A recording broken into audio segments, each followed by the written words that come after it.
जय मसीह की इस शाम की बेला में मैं आप सभी का स्वागत करता हूं इस क्लास में। और प्रभु आप सभी को आशीष दे।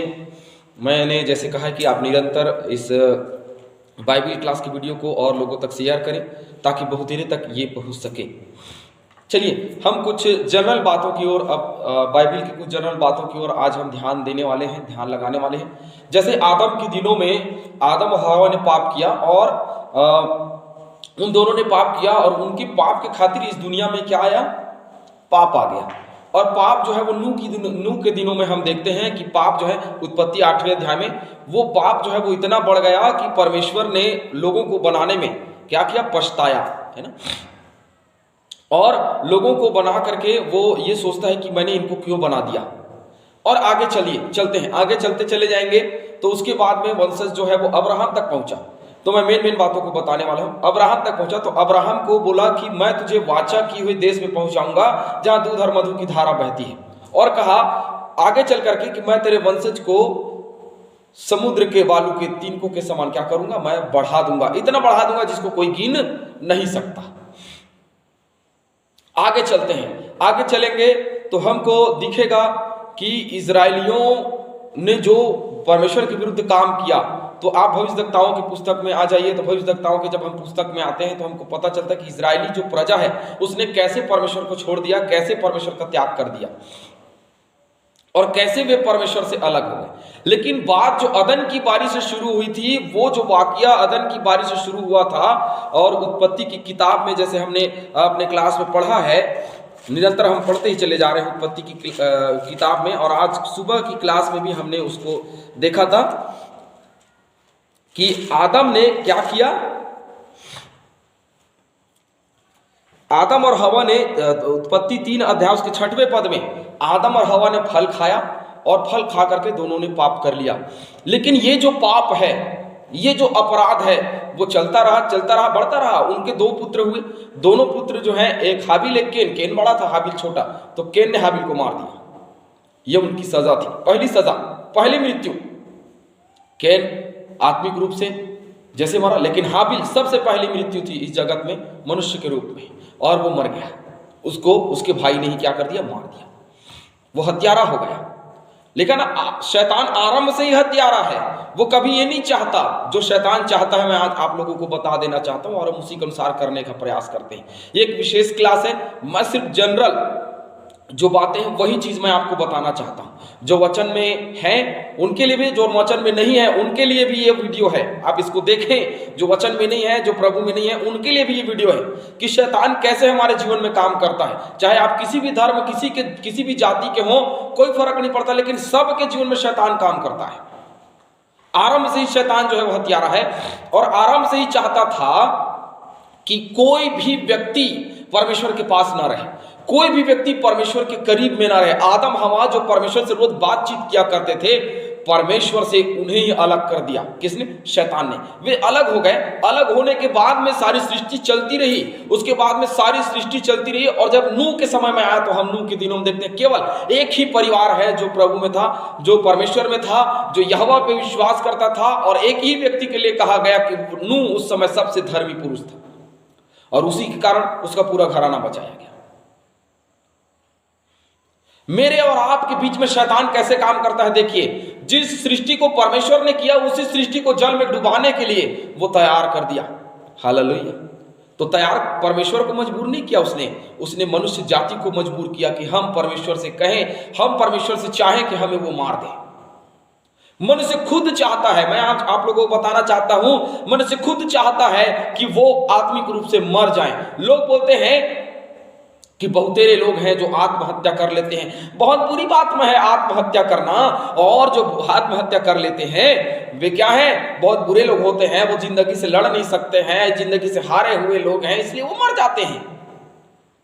मैं आपको बताऊं, केवल शारीरिक रूप से आत्महत्या करना ही आत्महत्या नहीं है। हम रोज आत्महत्या कर रहे हैं, मैं आपको बता देना चाहता हूं। और जिनको बुरा लग रहा है आप सुनिए, रोज आत्महत्या करते हैं। क्यों करते हैं? जितने लोग परमेश्वर के वचन से अलग हैं, जितने लोग परमेश्वर से दूर हैं, वे सब के सब मरे हुए हैं, कोई जिंदा नहीं है।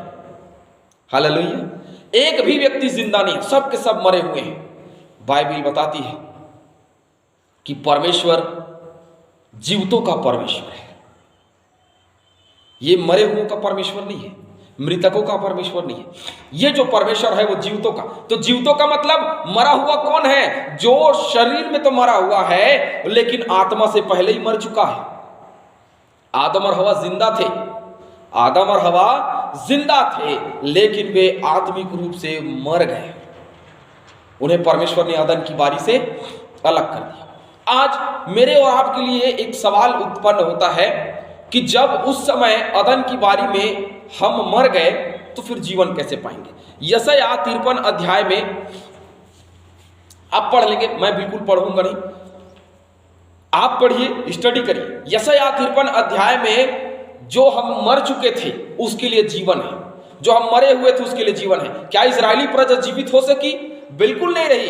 इजरायली प्रजा जो दाऊद जैसे, सोच लीजिए दाऊद जैसे इंसान जो परमेश्वर के साथ में चलता था, उसने भी विचार कर लिया। उसके बाद में सुलेमान जैसा इंसान, उसने भी पाप कर, परमेश्वर के सामर्थ और शक्ति से भरा हुआ शिमशोन, वो भी एक दिन पाप कर बैठा। Hallelujah, hallelujah. क्यों? क्योंकि शैतान आरंभ से हत्यारा है और आरंभ से चाहता है कि हम परमेश्वर से दूर रहें, कभी परमेश्वर के पास में ना जाएं।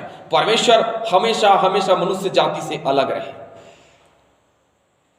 परमेश्वर जहां है वहां है। परमेश्वर ने कहा मैं जैसा हूं वैसा हूं और मैं ही तुम्हारा परमेश्वर यहोवा हूं, और कोई नहीं। तो परमेश्वर एक जगह में स्थित है। क्या परमेश्वर ने हमें छोड़ दिया? बहुत सारे लोग कहते हैं, मैं बिल्कुल इन लोगों के ऊपर में बिल्कुल मैं क्या हूं, बिल्कुल ऐसे लोगों को मैं आज बता देना चाहता हूं जो ये कहते हैं कि परमेश्वर ने हमें छोड़ दिया। परमेश्वर अपनी जगह में स्थिर है, उसने प्रेम रख दिया है। यूहन्ना रचित सुसमाचार 3 अध्याय उसके 16वें पद में जो वाक्य लिखा हुआ है, जो वचन लिखा हुआ है, वो वचन आप पढ़िए वहां जाकर के। परमेश्वर ने जगत से ऐसा प्रेम रख दिया उसने, और उठाने वाला चाहिए। उसने प्रेम रख दिया, उसने हमारे लिए पहला उठापन रख दिया, उसने हमारे लिए उसने हमारे लिए नेपालक पुत्र होने का अधिकार रख दिया। लेकिन उस अधिकार को लेने का अधिकार सिर्फ हमारा है, हम स्वतंत्र हैं, उसे ले सकते हैं और नहीं भी ले सकते हैं। लेकिन बहुतेरे लोग हैं मेरे प्रियो जो उसको लेने से भाग रहे हैं। प्रभु यीशु मसीह क्या हमारे पीछे भागेगा? प्रभु यीशु मसीह क्या हमारे पीछे चलेगा? बहुत सारे लोग ऐसा सोचते हैं, प्रभु यीशु मसीह भटकी हुई भेड़ों को खोजने गया, और भटकी हुई भेड़ों को खोजने गया तो हमको ऐसा लगता है कि हमें भी खोजने आएगा। मैं आपको बता दूं, भेड़ और भेड़िया दोनों में अंतर है। हालेलुया। भेड़ और भेड़िया दोनों में अंतर है। किसको खोजने गया प्रभु? भेड़ को। भेड़ जो प्रभु यीशु मसीह के झुंड में थी, जो शुरू से हत्यारे के साथ में है, उसको लेने के लिए, उसको खोजने के लिए प्रभु कभी नहीं जाता। बहुत सारे लोग बोलते हैं कि वो खराब है, वो दुष्ट है, वो शराबी है, वो गाली गलौज करता है, वो सब करता है, अपने जीवन में संसार में भरा हुआ है। ओके, मैं मानता हूं कि वो सब चीज में भरा हुआ है, लेकिन क्या वो अभी भी जिंदा है या वो पूरी रीति से शैतान में पहले भी था, आज भी है, कि क्या कल भी वो ऐसे ही रहने वाला है? मनुष्य जीवन में सवाल यही है कि क्या कल जैसे हम थे आज हम हैं, क्या कल भी ऐसे रहने वाले हैं? और आज हम जैसे हैं कल थे, ऐसे अगर हम रहने वाले हैं तो मैं बता दूं, भूतकाल में जीने वाले लोग कभी स्वर्ग के निवासी नहीं हो सकते।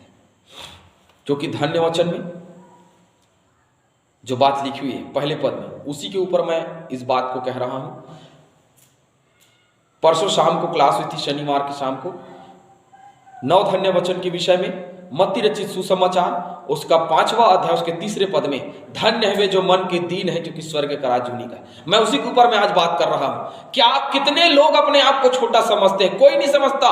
वो आदम और हवा जो परमेश्वर से बड़ा होना चाहते थे। मैंने कहा ना कि नया नियम पुराना नियम दोनों में एक साथ चलाने वाला हूं, दोनों एक साथ चल रहा है। देख लीजिए, दोनों में वही वाक्य है, लेकिन दोनों में अंतर है। एक आदम हवा जिसके द्वारा मृत्यु आई, और प्रभु यीशु मसीह जो जन्म लेकर के आया, और जो धन्य वचन कह रहा है, धन्य है वे जो मन के दीन हैं। आदम हवा बड़ा होना चाहते थे। बड़ा सोचिए, बोले बचपन से बच्चों को बड़ा सोच बेटा, बड़ा सोच। क्या सोचेगा? बड़ा सोचना बेटा, बड़ा सोच। इंजीनियर बनने का सोच, डॉक्टर बनने का सोच। कोई ये नहीं बोलता कि अच्छा इंसान बन। बोले मन का दीन बनना है, छोटा बनना है। छोटा बनाइए अपने बच्चों को, एक ऐसा बच्चा बनाइए जो आज्ञाकारी हो हर जगह। अगर आप अपने बच्चे को आज्ञाकारी बनाते हैं तो बच्चा आज्ञाकारी होता है शुरू से अंत तक, उसके बाद वो आज्ञाकारी ही रहता है। वो अपनी जिंदगी से सीखता है। लेकिन जो जिंदगी के शुरुआत में ही नहीं सीखता वो बाद में क्या सीखेगा। लेकिन हम चाहते हैं कि हमारा बच्चा हमसे भी क्या, हम बड़े बुरे रहें लेकिन हमारा बच्चा बहुत अच्छा बने। अगर हम बुरे हैं तो हमारा बच्चा कभी अच्छा नहीं बन सकता। हमें अच्छा बनना पड़ेगा। भले अपने पुरानी जिंदगी में हम बुरे रहे होंगे, लेकिन अब हमारा समय है कि हम जिंदगी बदल लें, क्योंकि प्रभु चाहता है कि हमारा जिंदगी बदल जाए। Hallelujah, hallelujah. हम और आप, कितने लोग ऐसे होते हैं जो मसीह यीशु के साथ में चलते हैं? कोई नहीं चलता। और मसीह यीशु के साथ में नहीं, कितने लोग हैं जो अपने धर्म के बातों को मानते? कोई नहीं मानता। मैं आपको बता दूं, स्पष्ट बताता हूं, मैं किसी कहीं भी जाता हूं मैं स्पष्ट बताता हूं, मैं जन्म से ही मसीह नहीं हूं। हालेलुया। और मसीह होने के बाद भी मैं आप लोगों को बता रहा हूं, कितनी दफा हम आज्ञा का उल्लंघन करते हैं। मैं अगर हिसाब लगाऊं तो हर समय, हर रोज हम आज्ञा का उल्लंघन करते हैं। जब मैं गुरु घासीदास जी के बातों को मानता था, उन्हीं के समाज में था, तब क्या मैं उनकी बातों को मानता था? बोले गाली नहीं देना है, झगड़ा नहीं करना है, किसी के ऊपर अन्याय नहीं करना है। इन सब व्यवस्थाओं में कहीं ना कहीं मैं शामिल हो गया कि मैं कर रहा हूं। शराब नहीं पीना बस नहीं होता है ना? शराब पीना बस नहीं होता। मैं शराब नहीं पिया, नशा नहीं किया, इसका मतलब ये नहीं है कि मैं हर एक व्यवस्था को मान लिया। झगड़ा नहीं करना, लड़ाई नहीं करना, अति नहीं करना, अन्याय नहीं करना, झूठ नहीं बोलना। लेकिन हम तो बोल रहे हैं, और बोल रहे हैं तो हम अपने धर्म के विरुद्ध में हैं। मैं एक छोटा सा उदाहरण आपको बता रहा हूं। हर एक धर्म के लोग क्या अपने धर्म ग्रंथों के अनुसार चल रहे हैं? आज नहीं चल रहे हैं। लेकिन हम दुनिया से अलग किए हुए लोग हैं, तो क्या मसीह लोगों हम भी उन्हीं लोगों की तरह रहें? क्या हम भी, जो आज मैं हूं, पहले मैं सतनामी समाज में था और आज अगर मैं क्रिश्चियन समाज में हूं, तो क्या मैं वैसे ही रहूं? क्या मेरी जिंदगी ना बदले? अगर नहीं बदलती है तो मेरा इसमें आना व्यर्थ है। सच्चाई को जानना, सत्य का प्रकाश देना गलत है। फिर मेरे जीवन के लिए कोई मायने नहीं रखता अगर मैं भेड़िया हूं तो। हालेलुया। प्रभु भेड़ खोजने जाता है। मैं गर्व के साथ कह सकता हूं कि प्रभु ने मुझे चुना, मुझे बुलाया। क्यों? क्योंकि उसने मुझे चुना, उसने मुझे बुलाया, उसने मुझे आशीष दी। इसीलिए मैं आप लोगों के सामने परमेश्वर के वचन का प्रचार कर रहा हूं और निरंतर करता रहूंगा, क्योंकि उसी काम के लिए मुझे परमेश्वर ने रचा है। हालेलुया। आप और हमको सोचने की आवश्यकता है कि किस काम के लिए प्रभु ने हमको चुना है। और अगर छोटा सा भी काम दे रहा है प्रभु तो बनिए। किसी पास्टर साहब को अगर कोई गाली दे दे तो क्या बोलते हैं? पास्टर मुझे गाली दे दिया, मुझे मार दिया, या मुझे और कुछ कर दिया, या और कुछ कर दिया। देखिए, आप एक समाज को आगे बढ़ा रहे हैं। मेरे भाइयों, अगर आप सुसमाचार का प्रचार करना सीख रहे हैं तो इस बात को सीख लीजिए कि मन में दीनता का होना बहुत जरूरी है। आप एक पासवान नहीं हैं, आप एक सेवक हैं। प्रभु यीशु मसीह ने अपने चेलों के पांव धोए, अर्थात कौन सी गंदगी धोई? वो चरणों में जहां पैदल चलते हुए लगी गई। अभी तो जूता पहन लिया भैया, गंदगी नहीं लगता, लेकिन पहले बहुत गंदा चल करके जाना पड़ता था। अभी तो सड़कें बहुत शानदार, गाड़ियां हैं, लेकिन पहले पैदल जाना पड़ता था और पैदल चलते हुए मिट्टी से सने हुए हैं और प्रभु उनकी गंदगियों को धो रहा है। प्रभु यीशु मसीह ने जिस दिन चेलों के पांव धोए, उस दिन क्या किया पता है? उनके जीवन के गंदगी को निकालने का प्रयास किया। मेरे और आपके जीवन में भी ऐसी गंदगी लगी हुई है और वचन हमारे चरण को धो रहा है। ये हमारे लिए बहुत ही गर्व की बात है कि मसीह यीशु का वचन हमारे जीवन के हर एक गंदगी को, हर एक पाप को धो रहा है। तो क्यों ना मैं छोटा बन जाऊं? मैं मसीह यीशु स्वर्ग से उतर करके जमीन पर आ गया और वो छोटा बन गया। मेरे प्रियो, क्या मैं छोटा नहीं बन सकता? मैं छोटा बन सकता। 9 धन्य वचन में से सबसे पहला धन्य वचन, धन्य है वे जो मन के दीन है, क्योंकि स्वर्ग का राज्य उन्हीं का है। Hallelujah, hallelujah. स्वर्ग का राज्य पाना है तो दीन हो जाना है। सब कुछ भूल जाइए। वो आदम और हवा घमंड में भर गए, अरे हम तो परमेश्वर के तुल्य हो जाएंगे। अरे अपने आप को आप भी मत समझिए कि हम कलीसिया में बड़े हो जाएंगे, समाज में बड़े हो जाएंगे और अन्य स्थानों में जा रहे हैं अगर प्रवक्ता, तो ये मत समझिए कि हम बहुत बड़े वक्ता बन गए हैं। ये मत समझिए कि अब प्रभु हमें बहुत ज्यादा इस्तेमाल कर रहा है, क्योंकि प्रभु जिस दिन ऊपर से गिराएगा उस दिन कुछ नहीं बचेगा। हालेलुया। मेरे प्रियो, हम कल भी छोटे थे, आज भी छोटे हैं और आने वाले दिनों में भी अपने आप को छोटा ही समझें, क्योंकि जितना छोटा हम समझेंगे स्वर्गीय राज में उतना ही बड़ा किए जाएंगे। पतरस ने प्रभु यीशु मसीह से पूछा, क्या पूछा? प्रभु, मैं स्वर्गीय राज में बड़ा होने के लिए क्या करूं? प्रभु यीशु मसीह ने उससे उत्तर दिया, आजा आजा आजा, इधर जा। क्या करेगा? स्वर्गीय राज में प्रवेश करने के लिए मैं तुझे बताता हूं, तुझे क्या करना है। एक बालक को बुलाया, बेटा इधर। बोला कि इस बालक के समान बन पतरस, तब स्वर्गीय राज्य तेरा होगा। तब ये बच्चा जो है इस बालक के समान बन जा तो स्वर्गीय राज में तू बड़ा हो जाएगा। लेकिन हम में से हर एक व्यक्ति दीन होकर के उस बच्चे के समान नहीं बन सकता। क्यों? क्योंकि जहां परमेश्वर का वचन रहेगा वही मनुष्य का जीवन बदलेगा, वही दीनता जानेगा, वही छोटा होना जानेगा। प्रभु यीशु मसीह के स्वभाव को जो धारण कर लेता है वही परमेश्वर के वचन को सीखता है। और जो उसके वचन को धारण नहीं करता, उसके व्यक्तित्व को धारण नहीं करता, उसके चरित्र को धारण नहीं करता, वो मसीह यीशु के स्वभाव को क्या धारण करेगा? हमें मसीह यीशु के स्वभाव को धारण करना है।